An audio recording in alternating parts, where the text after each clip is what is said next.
Hello, and welcome to our Cancer Wellness Speaker Series. My name is Lori Ball, an ovarian cancer survivor and the founder of Faith and Gratitude. Faith and Gratitude is a nonprofit organization dedicated to empowering, educating, and inspiring cancer patients. At Faith and Gratitude, we believe that healing goes far beyond medical treatment. Our mission is to provide hope, resources, and support that nurture the mind, body, and spirit.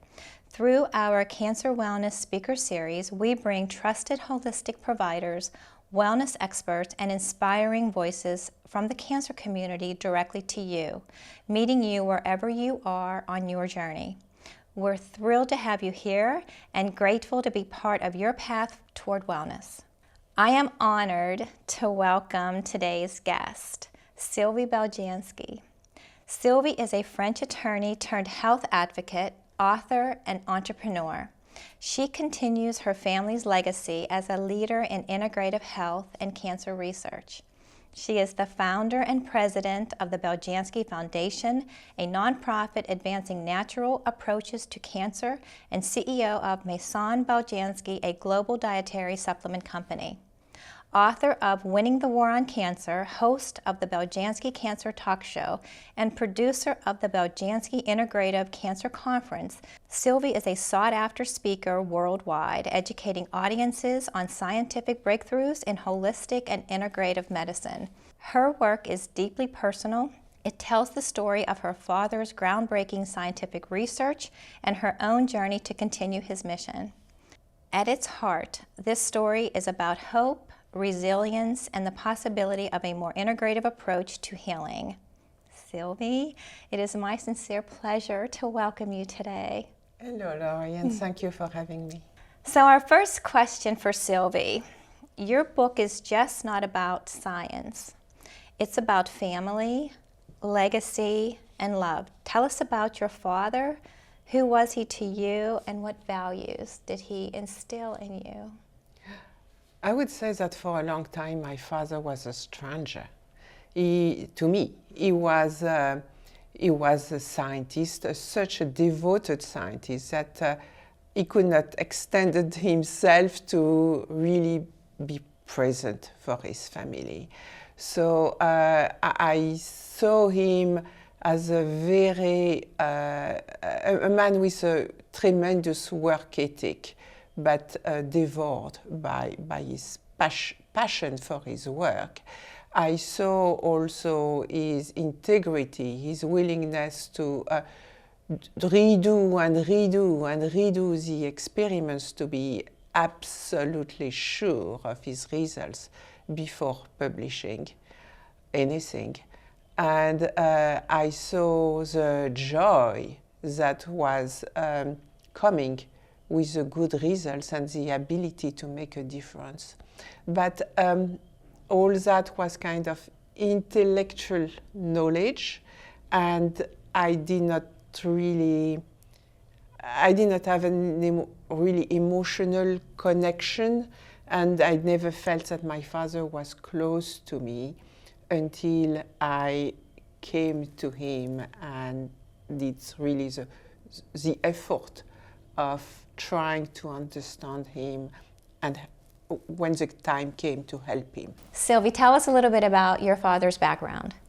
So my father had a very interesting background. He grew up in a family of really peasants in what is now Serbia. And he was the first one in his family to go to school.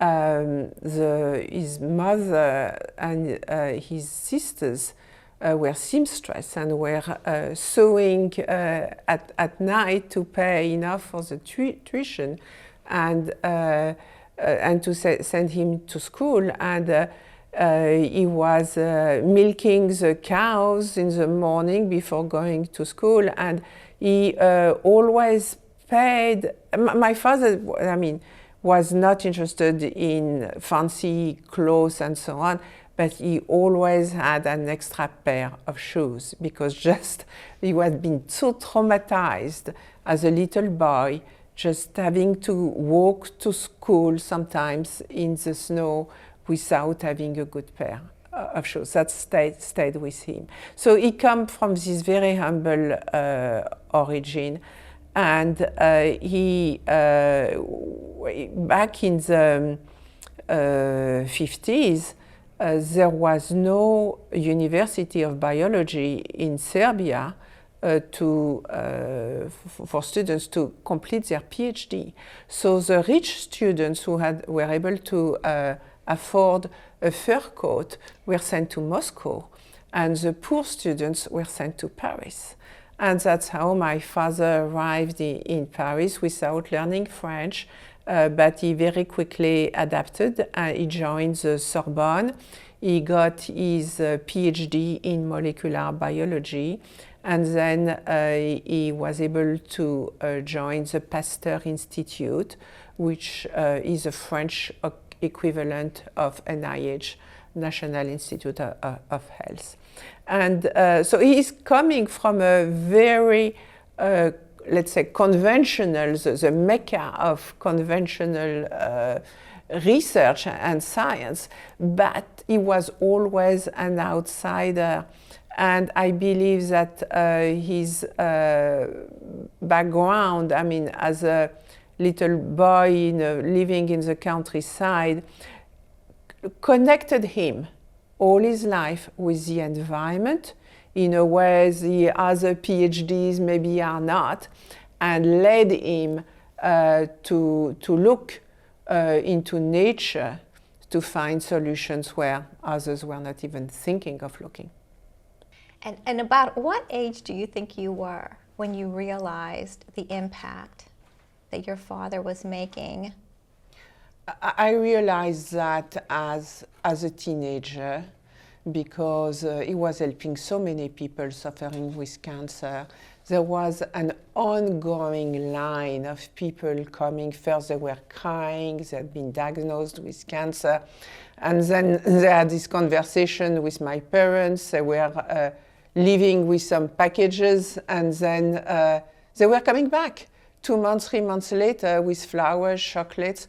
So it was an ongoing circus of people in the living room. And I was growing up as a little brat. I was pretty resentful of those strangers having more, being more present in my parents' lives than my little brother and myself were.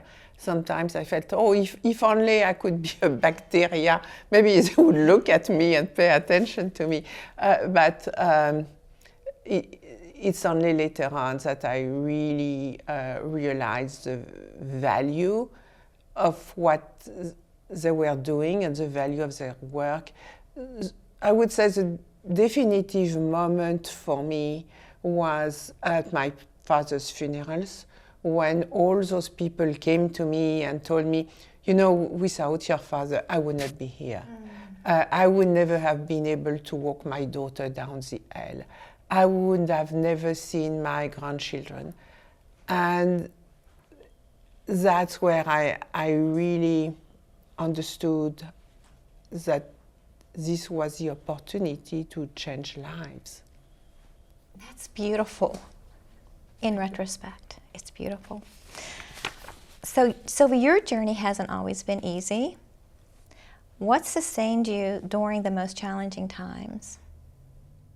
Do you think it was all of that reflection for people coming to talk to you following or during his funeral? I think there were a number of really difficult times. The definitive, I mean, the moment where everything changed was when I learned over the phone, because I was working as a foreign legal associate. I went to law school in France. I'm technically a French lawyer, even I have not practiced for over 30 years. That's the degree I have. So I was working as a foreign legal associate in a New York law firm, and with the time difference, sometimes in the morning, twice a week, I was calling my parents, and I was calling my father at the laboratory. And on October 9, 1996, the phone was ringing at my father's laboratory, and was not usual because he was like a lab rat. I mean, he was always in the laboratory. And so I decided to call my mom at the apartment, and I have a voice answering like that. I said, Mom? And the voice said, your mother is under arrest. You cannot speak to her. So I immediately said, I am her lawyer. I want to speak to my client. And then there was an hesitation, and he said, I give you 5 minutes. And in 5 minutes, I had to learn that both of my parents had been arrested. My mom had absolutely no idea why, what kind of charges were against them. But it seemed like pretty serious. They were putting the apartment upside down, looking for God knows what. And I said, okay, I want to speak to the officer again. And I said, well, I am the lawyer, I am in charge of the legal defense, and I want to have access to all the documents. I am in New York. I will, within 2 hours, I will give you the name of one of my colleagues to represent, actually, my mother and my father. And that's how it all started for me, from like learning both of my parents were arrested. And I took it from there. And the more I was looking at the legal files, the more fishy it was, because clearly it was not about bringing people to justice. They came up with a laundry list of things that, I mean, I knew my parents had not done. I mean, knowing my parents, it just did not make sense. And then quickly I realized that it was just about destroying evidence. And they would not give my father his day in court also. They would not respect the due process. So really, it seems like it was worth digging and understanding what was motivating such abnormal action from the government. So that is a great segue to our next question. So for our listeners who may be new to your work, can you gently, in layman's terms, explain the core ideas behind your dad's research, and what does selectively targeting cancer cells mean? Okay. So my father developed his anti-cancer approach back in the 60s, 70s. And the 60s is a decade where Watson and Crick brought to the world the discovery of the structure of the DNA, the famous double helix. And that generated such a great, it was such a breakthrough in the scientific world that all the scientists considered that the future of science and medicine had to be genetic. And they immediately envisioned a lot of money to be done with a lot of patents that would target this modification and that modification of the DNA. And my father was one of the first scientists to say, yes, there can be genetic mutations that trigger cancer. But if everything was genetic, there would be a stable number of cancer. What we see is that the number of cancer is increasing. So there must be something, probably in the environment, that is actually inducing a modification and a mutation at the level of the DNA. And then he was able to observe that indeed, cancer DNA, when a cell turns cancerous, the DNA of that cell, instead of looking like a beautiful double helix, is modified. And the two strands are not kept together anymore by the hydrogen bonds, but the hydrogen bonds break. And then there is kind of distortion and big loops between the two strands of the DNA. And then that's a lot of space for toxins to get there, and they get in contact with duplication sites. And then that induces a cycle where duplication gets enhanced, increased, and then you have those big tumors that you do not see in healthy cells. So from there, he got the idea to screen, really, that was really new at the time, to screen a number of molecules to see if they would create this destabilization of the DNA. And he called that the oncotest. And he saw that there were, molecules that he called carcinogens that induce this kind of destabilization, molecules which have no effect on either cancer DNA or healthy DNA, molecules that he called toxics that totally inhibit the duplication of cancer DNA, which is great, but also inhibit the duplication of healthy DNA, then there is no possible life. And then he found a number of molecules, actually two, which are able to inhibit selectively the duplication of cancer DNA and have no effect on healthy DNA. So that's perfect anti-cancer substances because they inhibit cancer cells, they recognize cancer cells wherever they are located, so you stop thinking in terms of ovarian, pancreatic, prostate cancer, it doesn't matter anymore, it just destabilized cells. And because they are selective, they do not touch healthy cells, which means no toxicity, no side effect. And if you do not have any destabilized cell in your body, you are going to naturally eliminate the product in a matter of hours. So, kind of perfect anti-cancer treatment for everybody.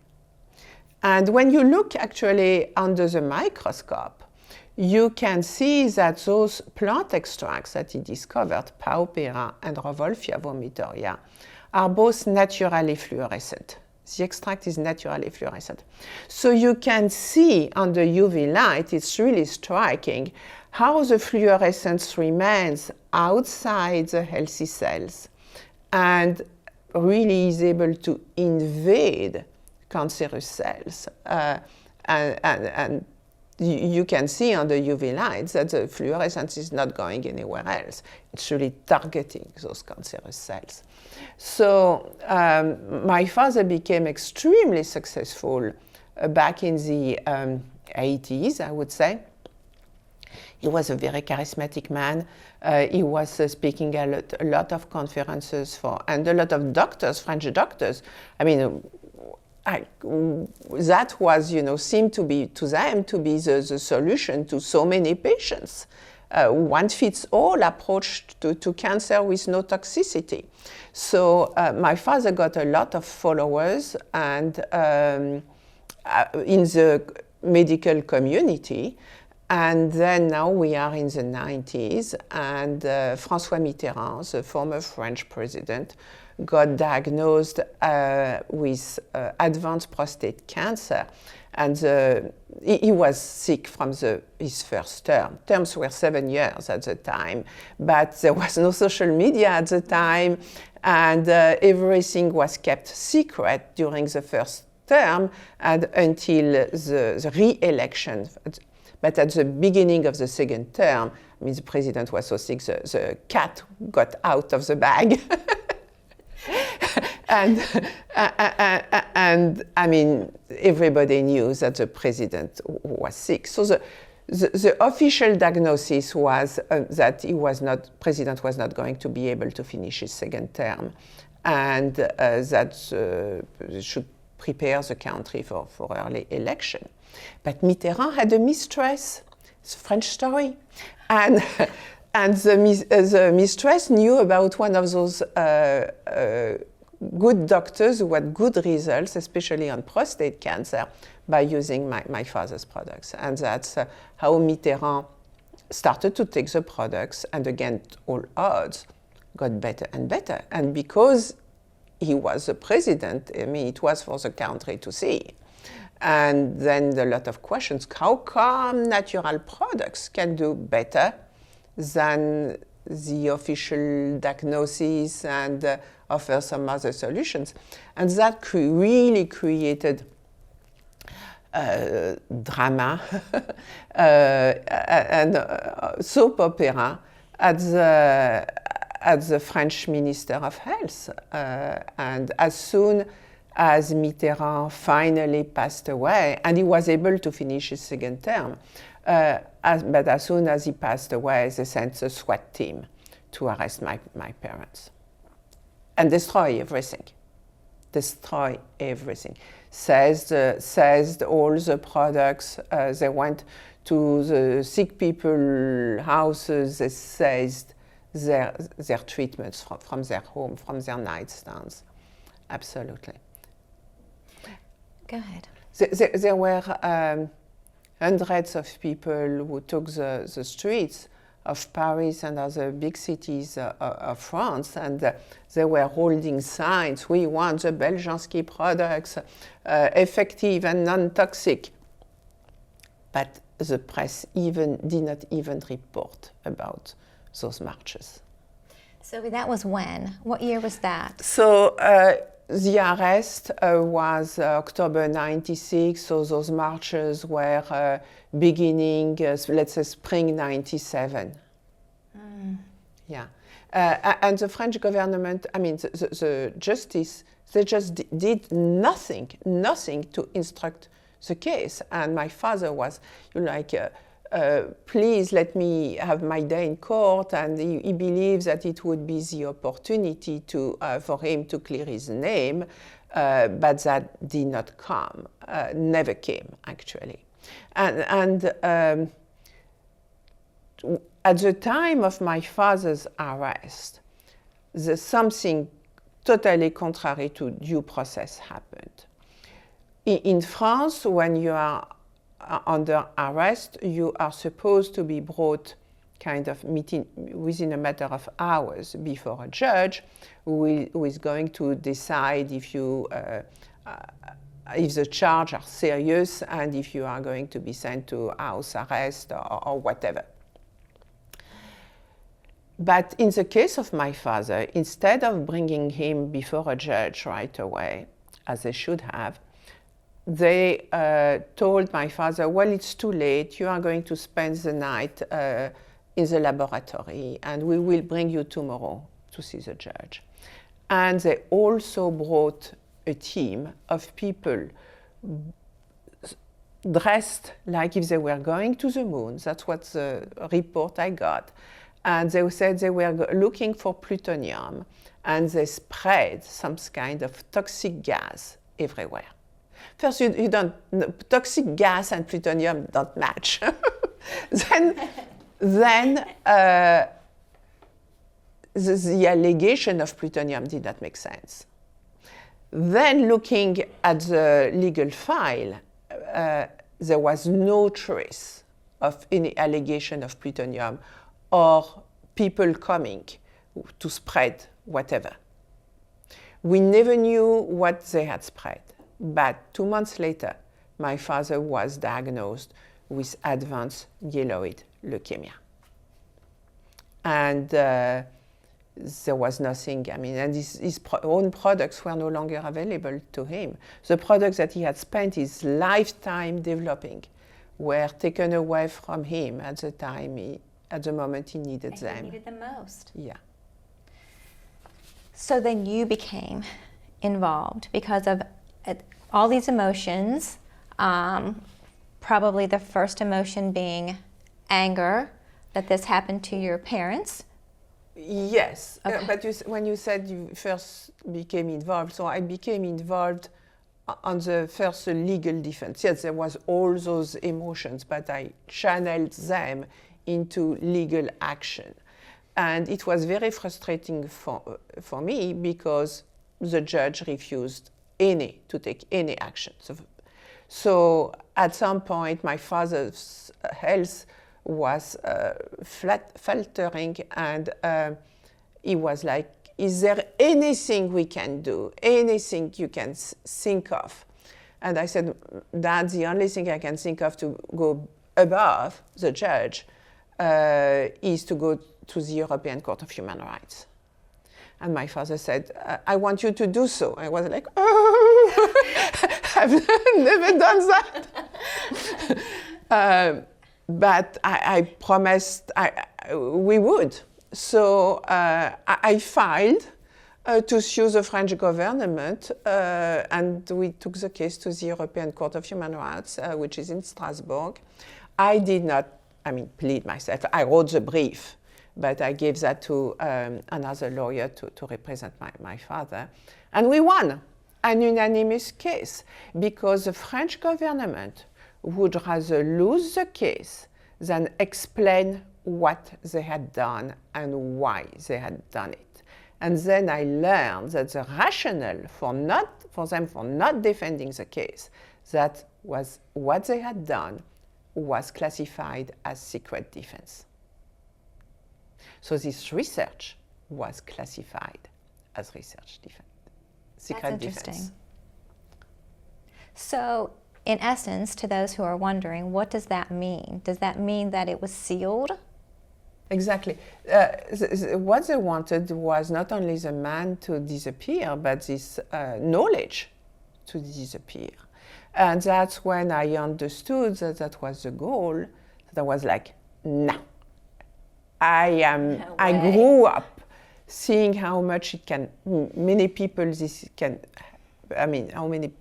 can be helped with this. I don't know exactly what is this, but I am not going to allow that to disappear. I am going to find out, I am going to continue to make it available, and I am going to do my best to clear my father's name, which is, by the way, also my name. Right. And I was not going to walk through life with a name which was, entitled, marked with shame or some having any wrongdoing, especially knowing how proud and the integrity of my parents and the values that I grew up with. All that was a total mismatch. And I said, no, it's not happening.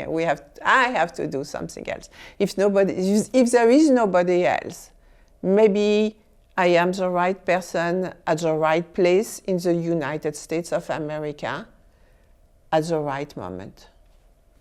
After that, after your father passes and you're faced with all of this, you have no resources. You don't have his files. You don't have his research. No. You started at a point where it was literally a blank slate. You knew that there was something he was giving these patients. They were getting much better, if not improving to the point of health again, good health again. How did you begin that process when you didn't have the resources, you didn't have...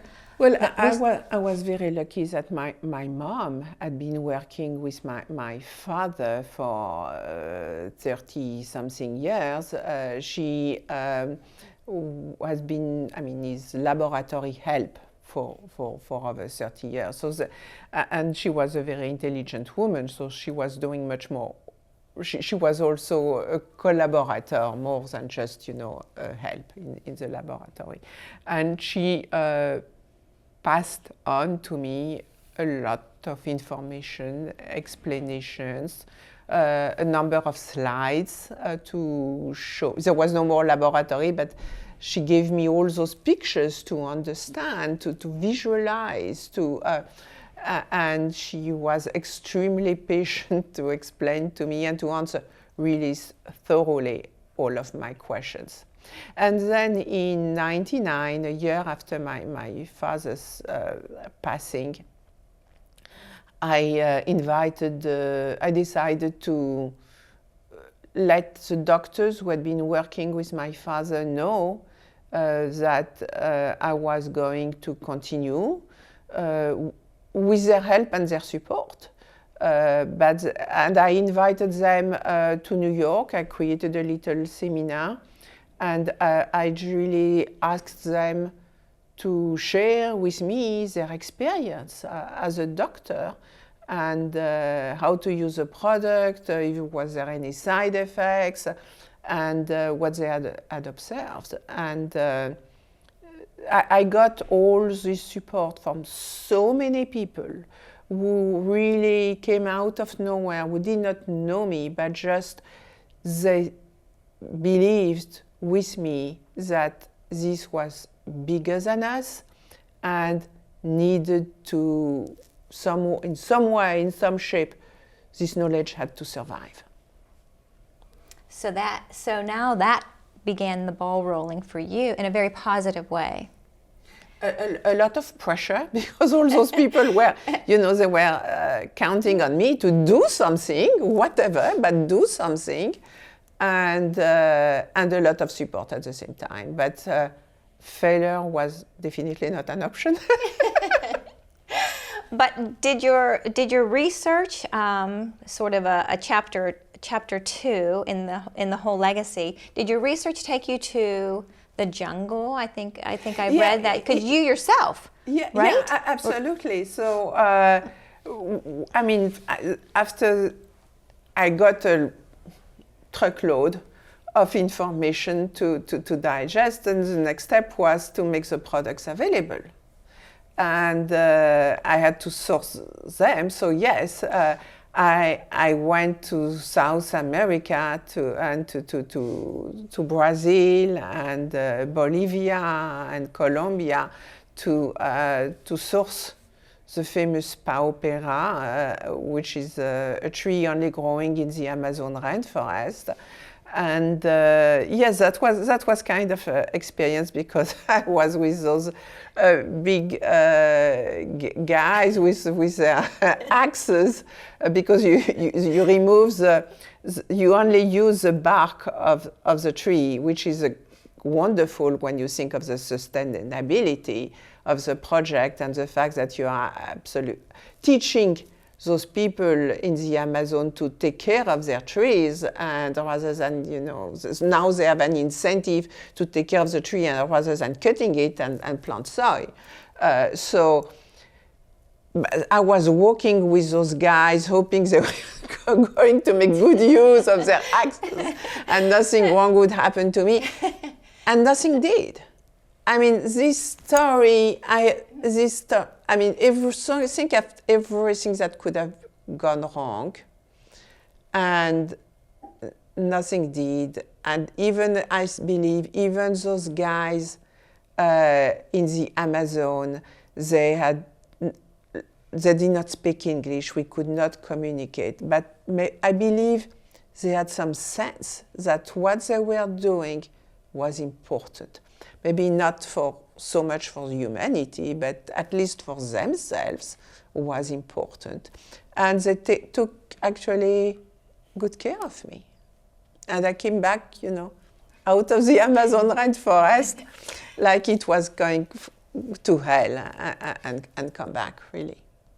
That is so inspiring. I think just from my point of view, just having such a love for your father, and to carry on such a legacy of putting yourself potentially in harm's way, but you did it, sort of like you said, from hell to hell and back. You did it. So you go to the Amazon and you source the materials. Now you have the source, right? So you have a lifeline to that. So then take us then from that, you're able to source, to the manufacturing process, and then to where we now are able to bring it to the community. How does that look? Well, again, my mother was a great help, and we were able to recover a number of documentation from the manufacturers, from my father's manufacturers in France, who also came out of nowhere to reach out to me and share to me the manufacturing process. And then I was able to bring that to some American manufacturer, and the manufacturing has been totally outsourced to companies who are doing that, are equipped for doing that. This is not something you can do in your kitchen. I mean, it's really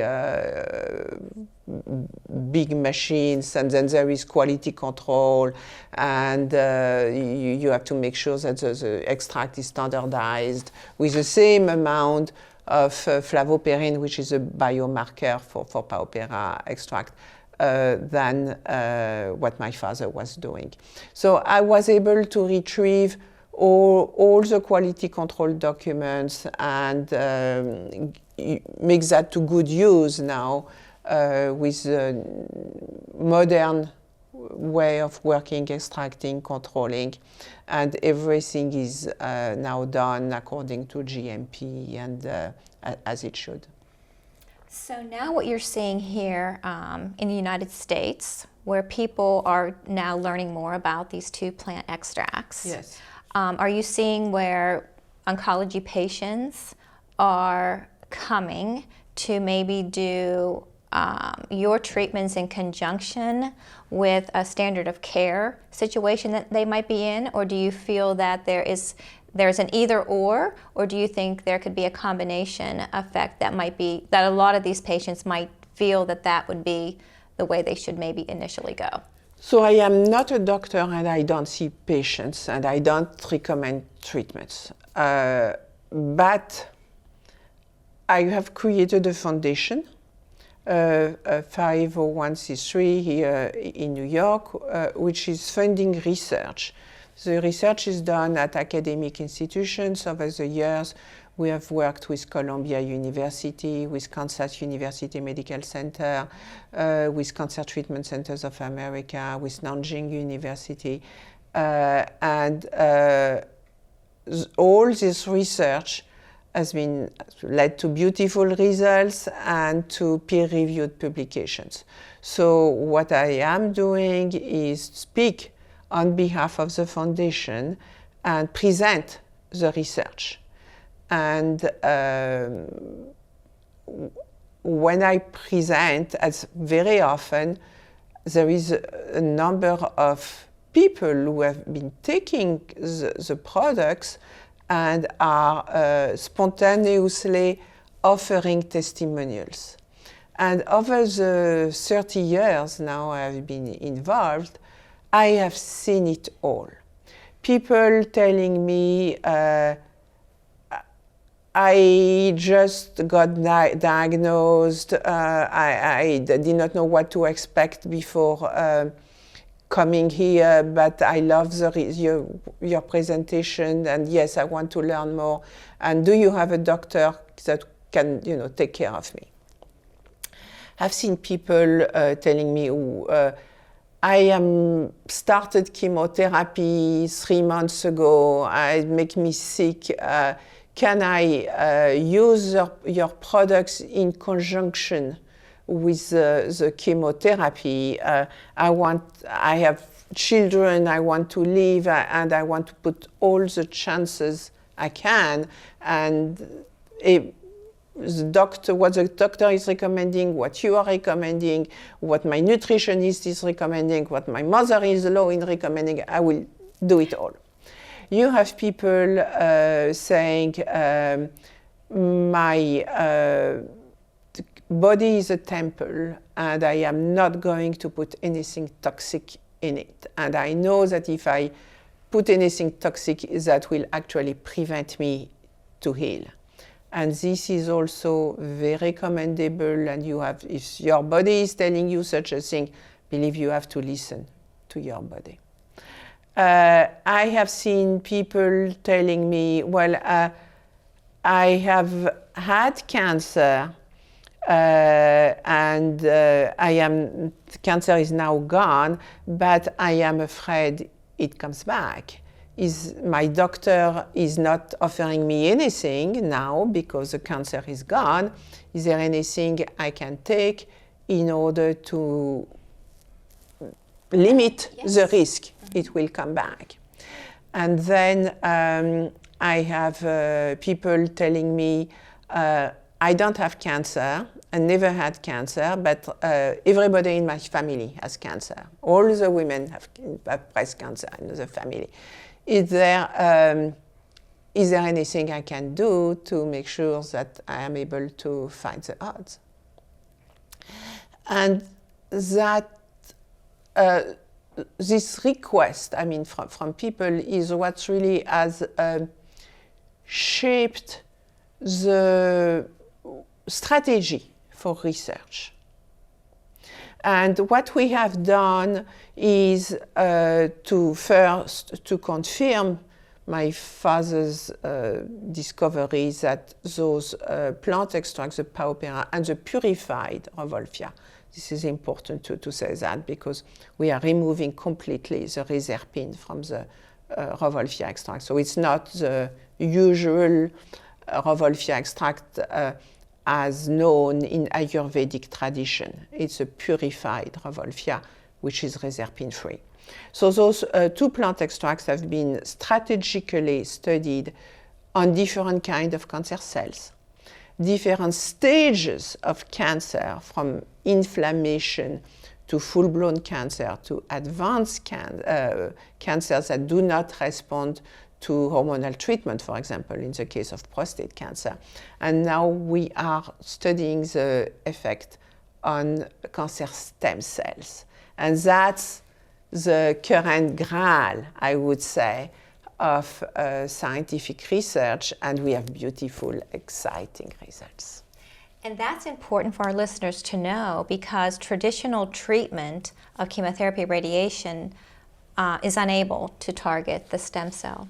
Yes, so this is why absolutely. this is so potent and so important for people to understand that.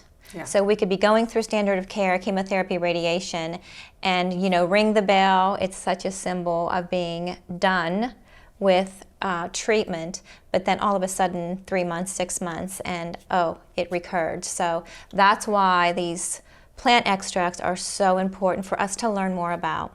Yeah, and I would like to add also that we have confirmed the synergy of action between those plant extracts and chemotherapies. And that's really, really important also for people to understand that not only they can take both, but there will a positive addition in taking both together. It's a complement. It can be complementary. Exactly. My father had observed that already with chemotherapies of the 80s, and we were able to redo that with chemotherapies of today. And so we had a publication on paupera and carboplatin on ovarian cancer, and with gemcitabine for pancreatic cancer. Okay. Yeah. Good. Yeah. Good. All positive. Yeah, and every time we have the mechanism of action. So it's not just, an observation, it's also a scientific explanation. This is about the resiliency of you. And I know we touched on it a couple of times, but what has this journey taught you about perseverance and how to stay grounded and hopeful, not just for yourself, but for others, maybe in your organization and to the cancer community? If you are not resilient, it's not going to happen. So, I mean, resilience is not an option. But it's not an option. No, it's the only way to go. I would say that my comfort zone now is pushing the odds. And I actually love it. Good. So looking ahead, what excites you most about the future not only of Beljanski's research, but maybe the research of cancer as a whole? Well, I would say that this new development about cancer stem cells is extremely promising. There are more and more cancers. The good news is that there are more and more cancer survivors. And all those people are in fear that the cancer could come back.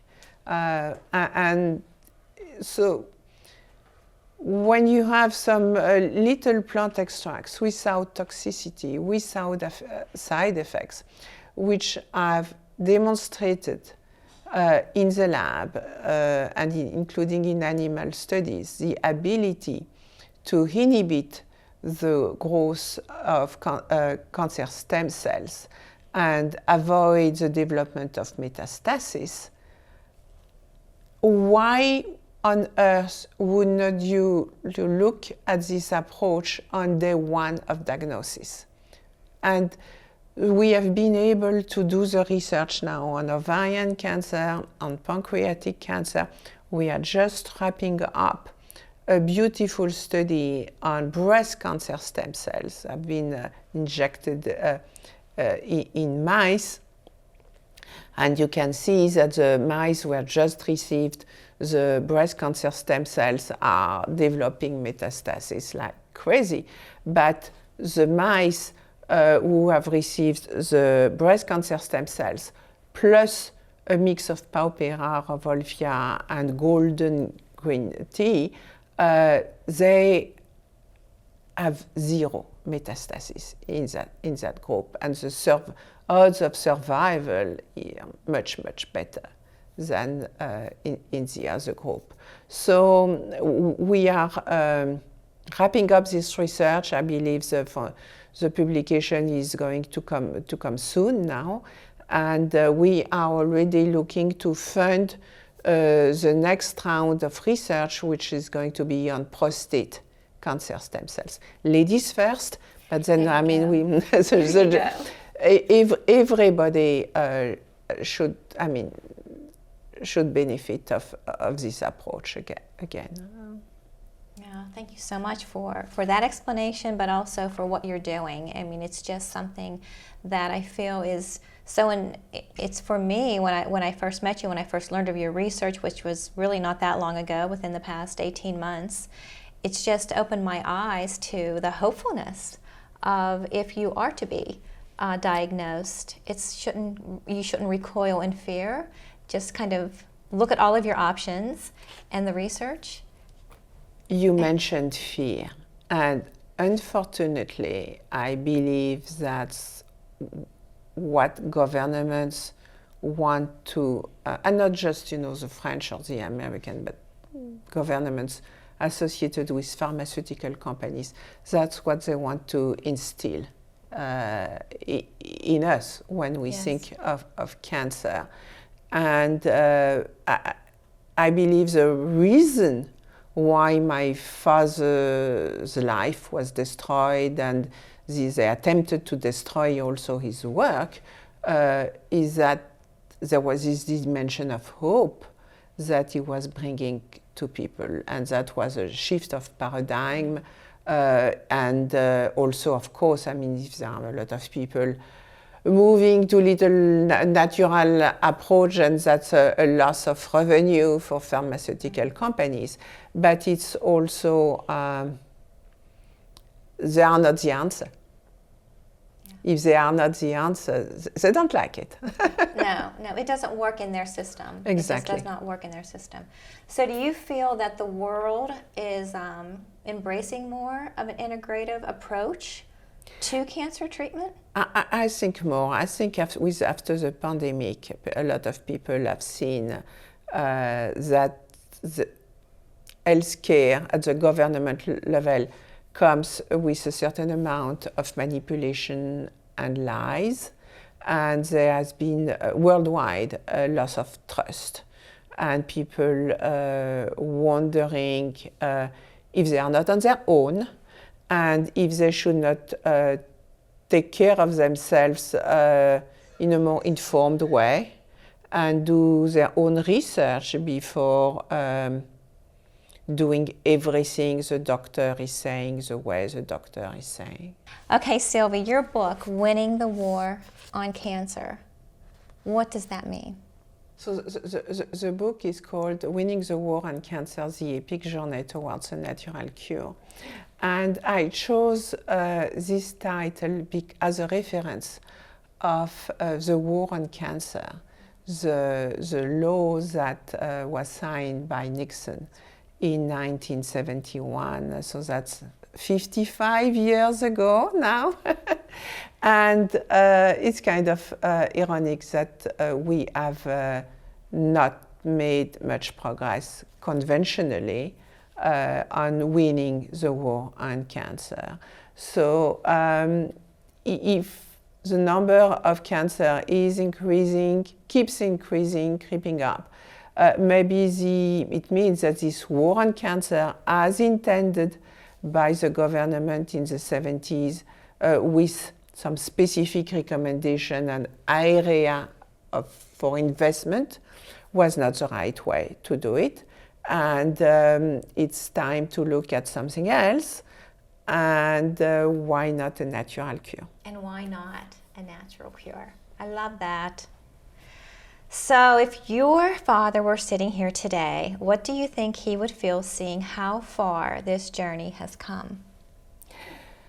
I think you would be surprised because, again, we were a little bit strangers, so he did not believe so much in me. He did not know me well, I believe. He did not take the time to know me. Because he was busy. Because he was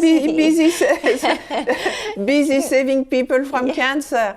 So I think he would be surprised. He would be, of course, pleasantly surprised. I think he would get a little bit emotional for 2.5 minutes, and then he would come up with a laundry list of things I have not done yet and should do. Yeah. Okay, so and finally, for someone listening today who may be facing cancer right now, what message would you want to leave them with? Oh, I think you summarized it very well by speaking of hope and resilience, and that's exactly what all this story is about. I mean, my own journey and what this research is providing to people.